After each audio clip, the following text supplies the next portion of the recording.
CHR, votre chroniqueur. Je viens de voir Osiris sur Prime Video. Ce film SF est totalement surprenant. Il y a pléthore de films d'SF qui jouent essentiellement sur l'ampleur. Eh bien le film Osiris, c'est l'inverse.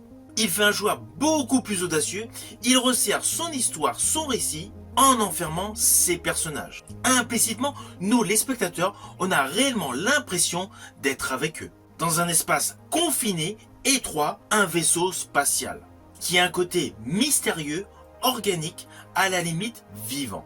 Et très rapidement, en ouverture de film, on assiste à des combats avec des soldats et se retrouve dans un vaisseau extraterrestre dans une sorte de salle de réveil. Du coup, on devine aisément que nous allons assister à un huis clos saisissant durant tout le film. Avec des notions topissimes, des soldats, véritables bêtes de guerre, se réveillent sans aucun repère, aucun souvenir clair, dans un lieu où ils ne comprennent aucune logique, ni bien évidemment les intentions des extraterrestres. Ce cadre unique est une vraie force. Le film exploite énormément la sensation de claustrophobie. Les couloirs semblent interminables, les salles inquiétantes, les lieux de stockage angoissants, et chaque séquence tend vers une menace potentielle. En fait, au fil du film, le vaisseau n'est pas un décor, mais c'est le piège à part entière de ces soldats. Et c'est là justement que ce film Osiris est intéressant et dénote de l'ensemble des films SF qui abondent sur les plateformes.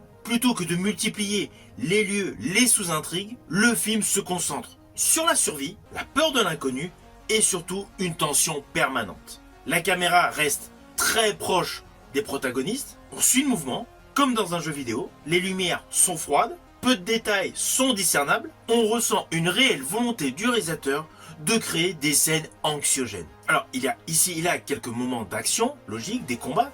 Principalement, les personnages sont des soldats. Mais toute la dimension scénaristique change à partir du moment où nous retrouvons l'actrice Linda Hamilton, la fameuse Sarah Connor des Terminator. Sa présence donne immédiatement une autre dimension.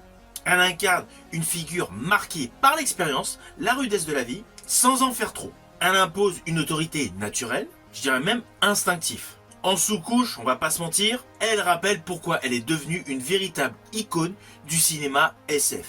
Pourquoi, me direz-vous? Tout simplement car elle sait incarner des personnages solides, humains, crédibles, même dans des situations scabreuses.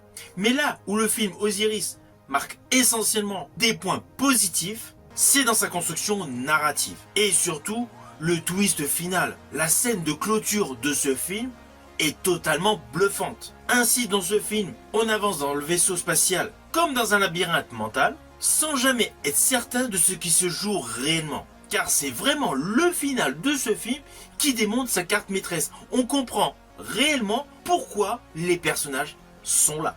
Alors, la scène finale, je ne vais pas vous la dévoiler. C'est clair, elle est d'une simplicité redoutable. C'est juste un plan visuel. Mais cette séquence à elle-même explique pleinement le fond de l'histoire. Et du coup, donne un autre sens à ce film.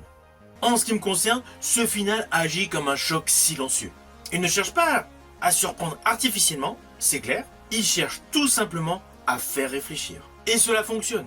Implicitement, vous aurez envie de le revoir une deuxième fois le film afin de comprendre tous les détails qu'on nous avait présentés tout au long de l'histoire. Ce film Osiris 2025, porté par Linda Hamilton, est un film qui reste en tête. C'est un film efficace disponible sur Prime Video, c'est une véritable expérience mémorable. C'est un film immersif, parfois brutal, mais totalement sincère dans son approche. Le film mise tout sur le huis clos spatial, sur son ambiance et évidemment une conclusion révolutionnaire.